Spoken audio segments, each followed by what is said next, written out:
সর্বদাই সাংবাদিকদের পাশে থাকার বার্তা বেঙ্গল মিডিয়া ক্লাবের। বুধবার দিনভর কলকাতার কৃষ্ণপদ ঘোষ মেমোরিয়াল ট্রাস্ট ভবন প্রেক্ষাগৃহে বেঙ্গল মিডিয়া ক্লাবের উদ্যোগে আয়োজিত হয় এক নান্দনিক অনুষ্ঠানের। সেখানে সংগঠনের সাথে যুক্ত সাংবাদিকদের সংগঠনের সদস্যপত্র, স্মারক ও মেডেল দিয়ে সম্মানিত করা হয়। পাশাপাশি বিগত দিনে সকল সংবাদকর্মীদের জন্য একটি প্রতিযোগিতারও আয়োজন করা হয়েছিল। এদিন তারও পুরস্কার তুলে দেওয়া হয় বিজয়ীদের মধ্যে। উক্ত প্রতিযোগিতার বিষয় ছিল বেস্ট ছবি, ভিডিও, লেখা ইত্যাদি বিষয়ের উপর।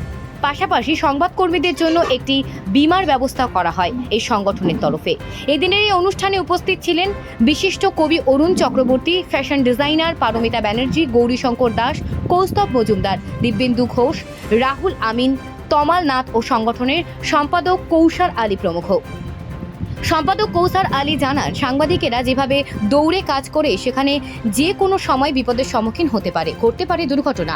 সে কারণে আমাদের সংগঠনের তরফে সদস্যদের জন্য একটি বীমা করিয়ে দেওয়া হচ্ছে। পাশাপাশি এদিনের অনুষ্ঠানে উপস্থিত সকল অতিথিরাই সাংবাদিকদের এহেন নান্দনিক অনুষ্ঠানে ভূয়সী প্রশংসা করেন।